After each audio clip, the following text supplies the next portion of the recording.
Hey everybody, my name is Alan Gigax and welcome to another episode of Classes of Mail. This one is going to be a little bit different. We're going to get kind of philosophical today and talk about doing the mail the right way.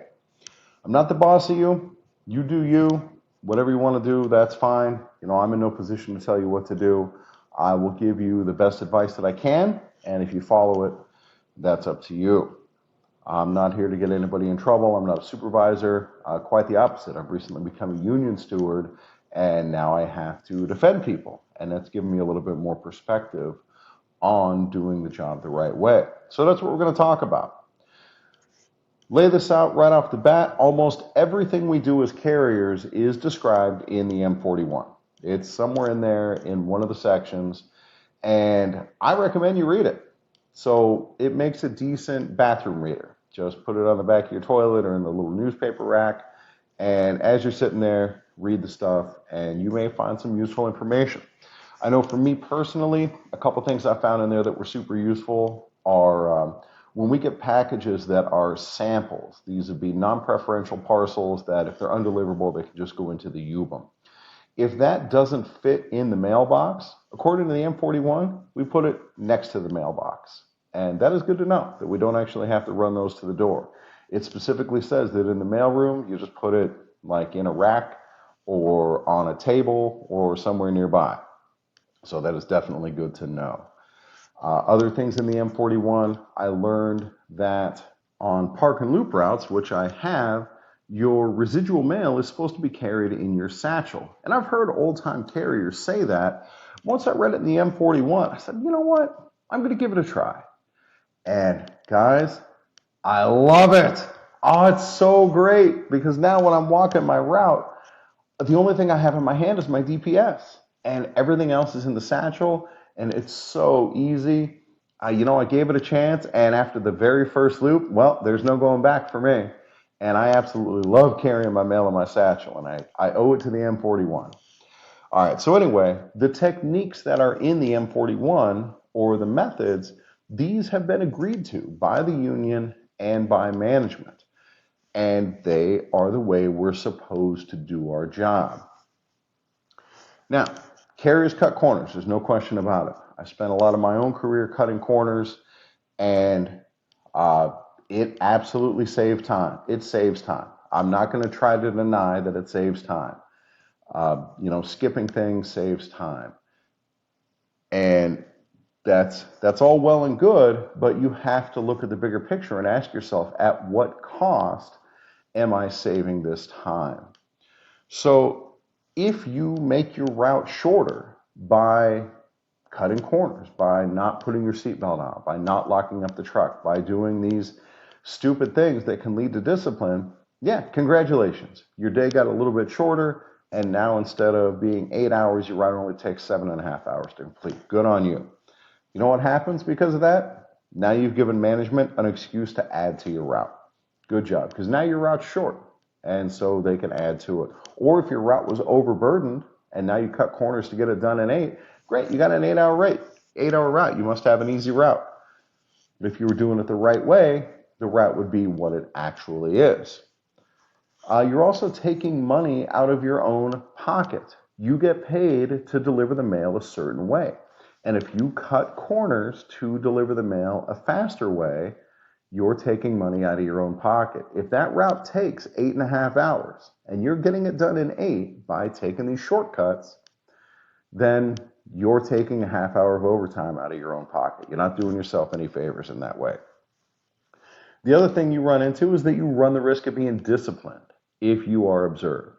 So maybe you cut corners by, well, here's an egregious one, by leaving the engine running. Oh, when I go to run parcels, I don't turn the truck off. That takes too much time.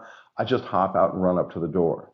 Yeah, I'll grant that is quicker. There's no doubt about it. It's a few seconds faster.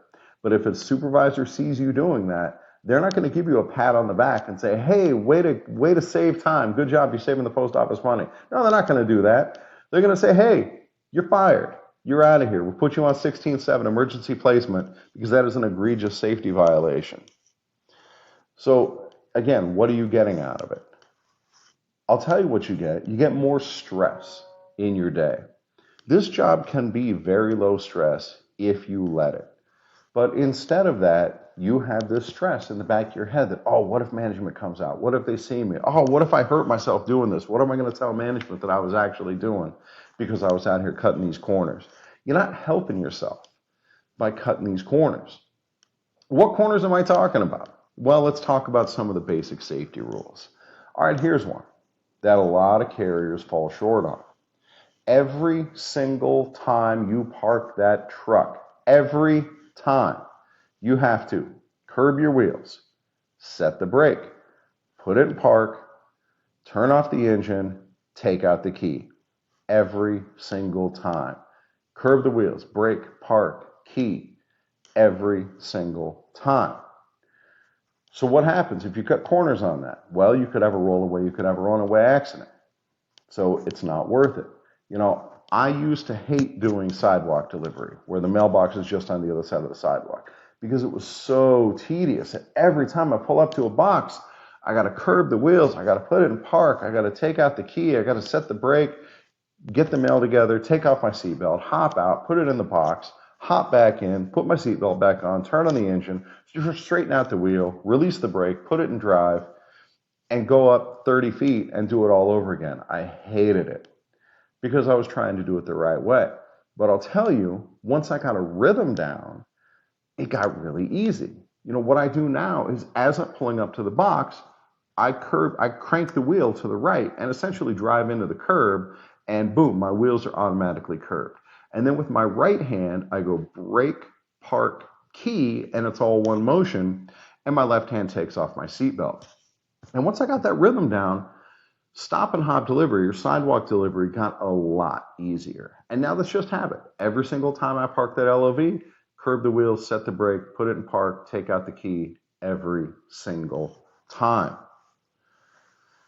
Now, doing this takes time, of course.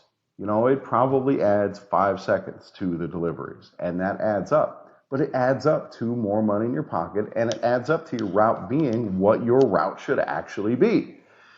Sure, get it done faster by skipping these steps, risk the rollaway runaway, but you're just artificially shortening your route and taking money out of your own pocket, and you're risking your job.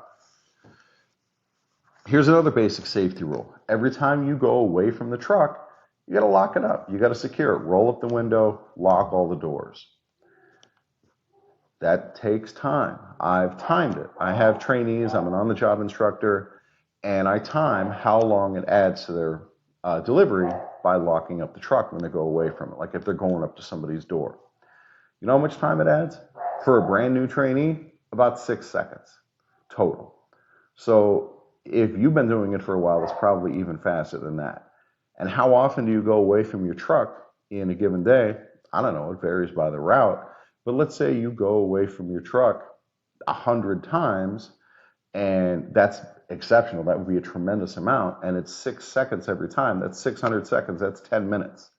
So you shorten your route by 10 minutes. Congratulations. You took 10 minutes of money out of your pocket, and you risk discipline, and you risk getting the mail stolen or your own personal stuff stolen. Maybe you got that cool Bluetooth speaker up in the window, and now that thing's gone. For what benefit? To rob yourself of 10 minutes of pay and to give yourself this stress that you don't need. So then the next question is, okay, you got to lock up your truck anytime you go away from it. Well, how far is away? In the Carrier Academy, we teach that it's if the truck is out of sight or too far away for you to control access to it or to keep it under your control. So for me, that's anything further than the sidewalk. When I'm standing right next to it on the sidewalk, yeah, no problem. I don't need to lock it up. But if I'm going up to somebody's door, absolutely, I lock it up every time. Because when I'm standing up at that door, could I stop somebody from reaching into the truck? No way. I could not do that. And so I lock it up. Additionally, here we have, where I deliver the mail in Las Vegas, we have a satchel policy. I know this is not nationwide, but we do have it here, where every single time you go up to a residential door, it's required that you have your satchel with you. And I see so many carriers skip this. They just go up to the door without a satchel. And I don't say anything to them. I'm not a supervisor. I don't really feel like it's my place. But you're here voluntarily listening to this crap, so you're going to hear me. So again, you ask yourself, what are you saving? If that carrier winds up getting bit by a dog, I guarantee you in the investigative interview, they're going to ask, did you have your satchel on you? And when that carrier says no, oh, here comes the letter of warning or the 14-day suspension, or maybe even worse. And then maybe the post office will try to fight your workers' comp claim because you were being negligent, and that's why you got bit. It's not worth it. So here, not only when we get out of the truck to go up to the door, not only do we have to lock it up, but we also have to grab the satchel. And that does add time. That adds another few seconds. So I've timed that out too with my trainees, and it adds a total of about 10 seconds to the time it takes to run a parcel up to the door. 10 seconds, 60 deliveries, 60 times that you might have to go up to a residential door. Even that's really exceptional unless you're doing Sunday Amazons. That adds 10 minutes to your route. So what? So you do Sunday Amazon. Let's say you do 120 stops on Sunday Amazon. Okay, so that's 120 times 10 seconds each. That's 1,200 seconds. That's 20 minutes. So now instead of Sunday Amazon taking you 7 hours and 10 minutes, it took you 7 hours and 30 minutes. So what? You're not going to get disciplined over that. It takes what it takes. And now you don't have to worry about getting bit by a dog. Oh, what happens if I get bit by a dog? What happens if somebody grabs the truck? What happens if a supervisor's cruising by and sees me? You don't need any of that stress. Just do it the right way. Lock your truck, grab your satchel. I know you don't necessarily have a satchel policy where you are, but you get the idea. That's the point. All right. Another policy we have here. This one's a little backward to my theme, but there's a safety policy about walking across lawns. You're actually supposed to walk across people's lawns. You take the shortest possible path as long as the customer does not object and it's safe to do so. So be thoughtful, where safety is concerned.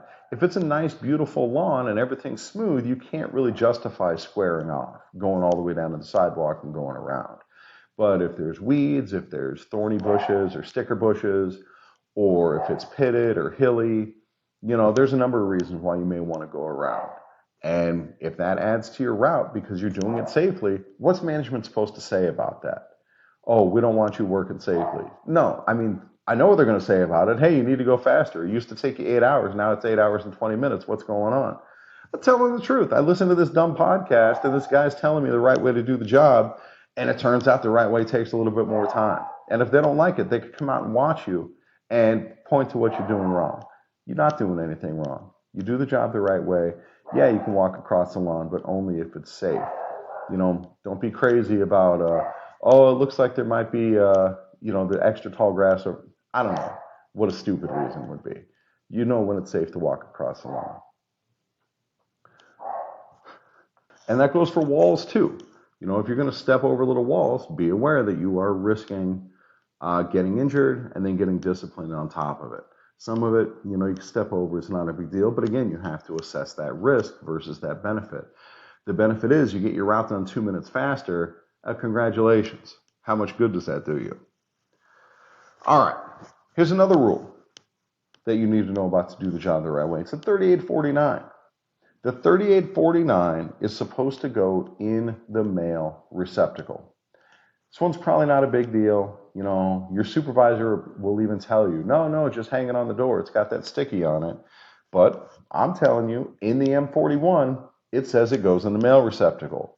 It 337.6, 742.2, and it specifically says it in the Carrier Academy as well, that it goes in the mail receptacle. And there's reasons for that. There's reasons why we do the job the right way. For the mailbox, putting that in the mailbox, that's where the customer expects to get things from the post office. So that's where we put it. It's less likely to get stolen if it's in the mailbox. Thieves know that 3849 is attached to something valuable. So they can just grab that off the door, take it down to your post office, and now your clerk is just going to hand them a stolen package.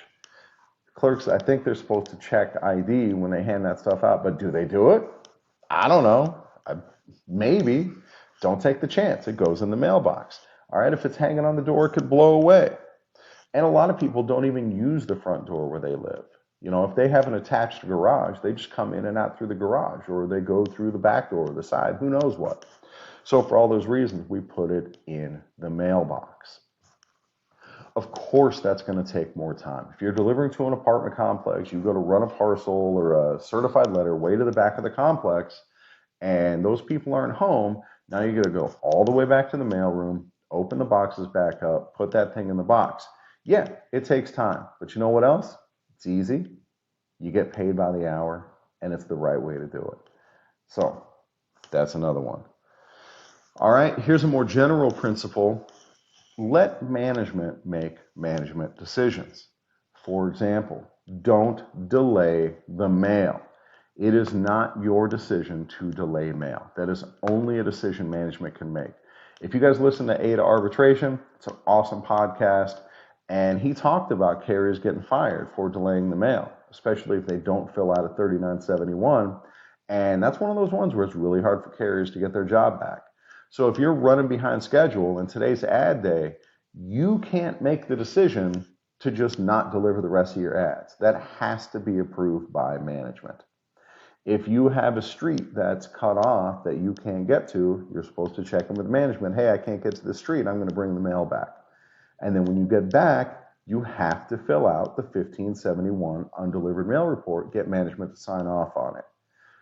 Sure, that takes a little bit of time too. But again, that's management doing their job. That's you making management do their job. Well, that's a nice feeling. It's a nice reversal. Make them do what they're supposed to do. And that covers you for that delay of mail. But you don't get to make that decision of what to delay and what not to. You don't get to make the decision of what to deliver and what not to. If it's given to you today, you're going to deliver it today unless management tells you otherwise. So a good example of this is you deliver to an apartment complex and the mailbox is full. So today's ad day, now you got this week's ad, but the mailbox is all full and you can't stuff that ad in there. What are you supposed to do? Some carriers will put that ad into the UBUM and it goes down and it gets shredded. Well, guys, that's the destruction of deliverable mail. On a previous podcast, I talked about carrier endorsements, and anything that you put into that UBUM, no, we don't have to endorse it, but it still needs a reason, and you better have one of those carrier endorsements to go with it. So if their mailbox is full and you can't get that ad in there, what's your reason for it going into the UBUM? Is it refused? No, they didn't refuse it. Is it attempted not known? No, it's addressed to resident. It could go to anybody. There's no valid reason for that to go into the UBUM, and that's the kind of stuff that'll get you fired. There's serious penalties that go with destroying deliverable mail. So you got to do the right thing, which is take all the mail out of the box and hold it for 10 days. It's a 10-day hold, and then it can go as unclaimed. But it can't go unclaimed until there's been that 10-day hold. Same goes for vacation holds. When we're holding people's mail at the post office, we hold all of their mail. We don't pick and choose what we're going to hold for them. So if they've been gone for 3 weeks, when they come back, there better be 3 ads in that box, or however often ads come out when you are. We can't pick and choose what to deliver. Only management can tell us don't deliver that piece of mail. I mean, customers are allowed to refuse pieces, but they can only refuse a specific piece. I don't want that, that particular letter. They can't have that standing order of no ads or no junk mail or anything like that. That does not work. You put those ads in the box. That is our job. All right, more on management decisions. If you are running late, if it is taking you more than 8 hours or more than how long you thought it was going to be to deliver your mail, that is not a you problem. That is a management problem. They signed up to deal with those problems. Your obligation is to be honest, is to let them know, give them a good faith estimate of how long it's going to take you to get back, what time you think you're going to get back. What management decides to do about it, that's up to them. That's their choice. That's what they want to do.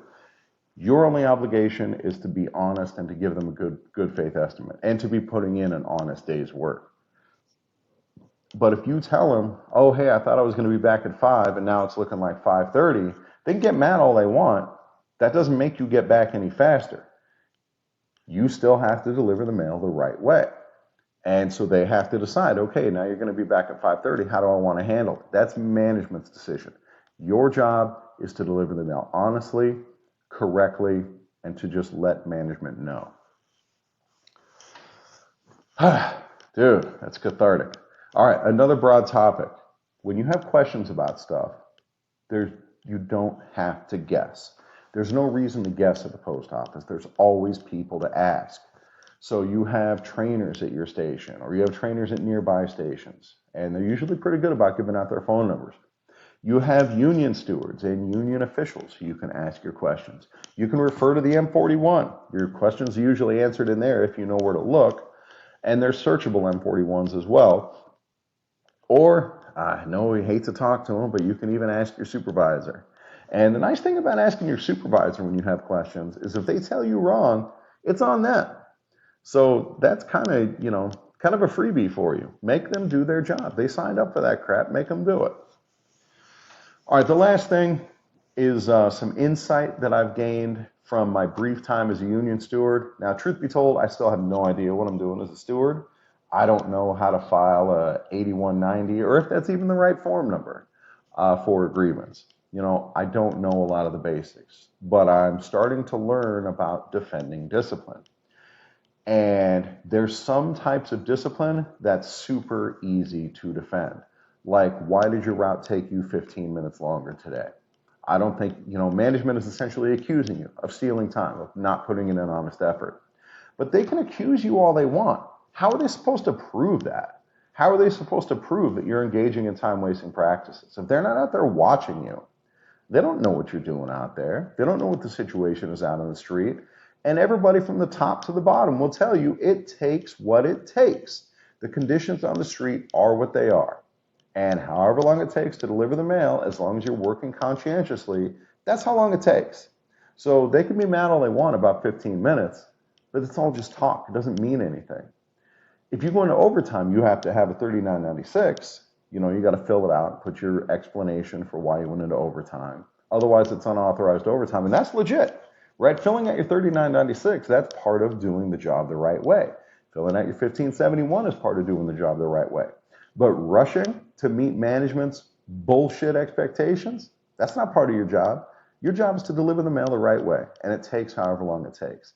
And your only obligation as far as time is concerned is to be honest with management and to tell them how long you really think it's going to take you. What they do about it, that's up to them. So the extra 15 minutes, it's easy.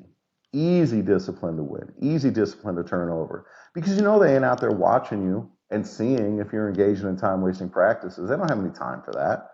And if they do, they're not supposed to do it surreptitiously. So you'll know that they were out there watching you because they'll be like, hey, we just came and saw you doing stuff. But you know what really happens when management comes out to watch you?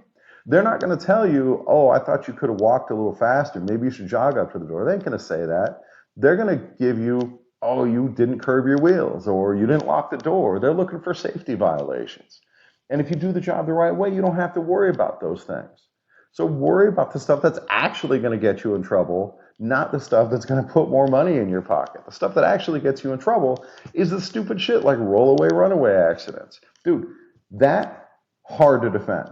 Because if you have a rollaway or runaway accident, there's a whole bunch of things that you didn't do right. Because if you did any of those things, or at least two of them, the chances of you having a rollaway, runaway are extremely low.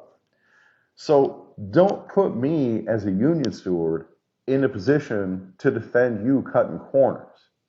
I'll defend you doing the job the right way all day long. I love to defend somebody by pointing to the M41 and saying, this is the way the job's supposed to be done. This is what we've all agreed to. You can't be mad at the carrier for doing the job the right way.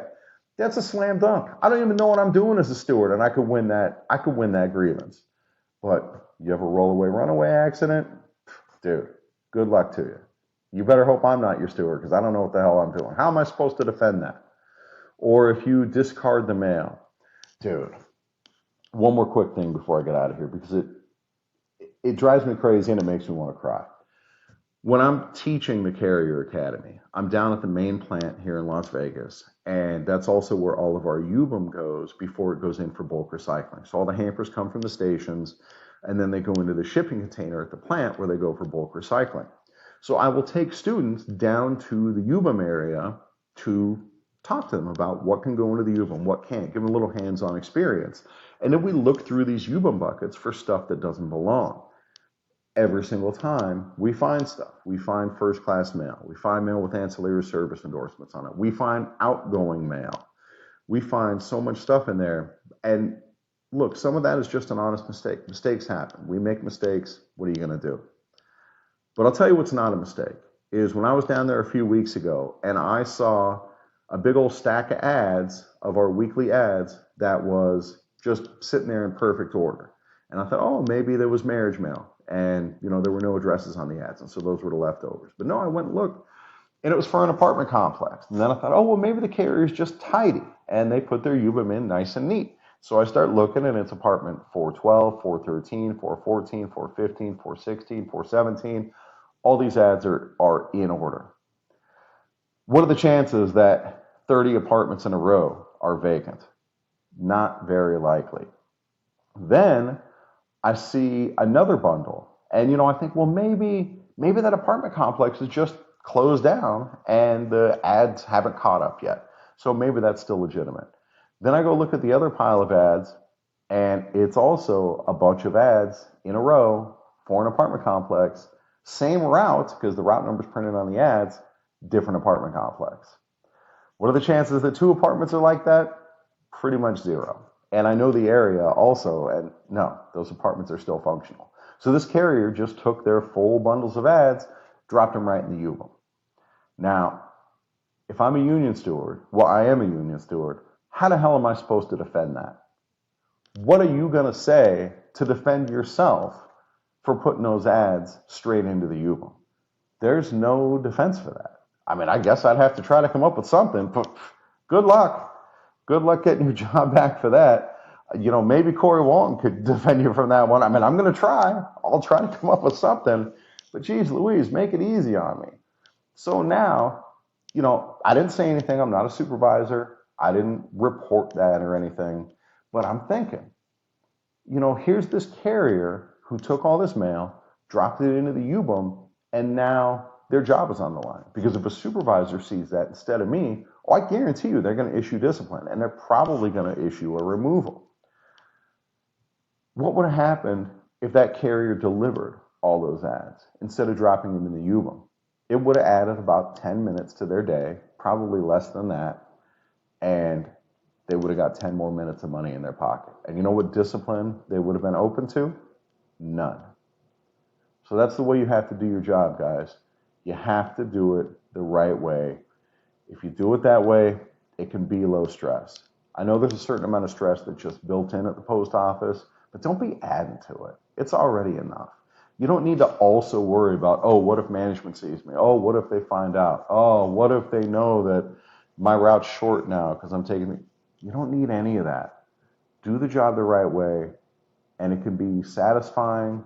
It can be relaxing. You can cruise, and it can be a cool, low-stress job. That's what I want for you guys. Keep up the good work out there. Keep listening. If you have topic ideas, send me emails. And yeah, I guess this is my first solicitation for that. My email address is coachallen, ALAN, @gmail.com. Feel free to send me suggestions for future topics. And I will catch you next time.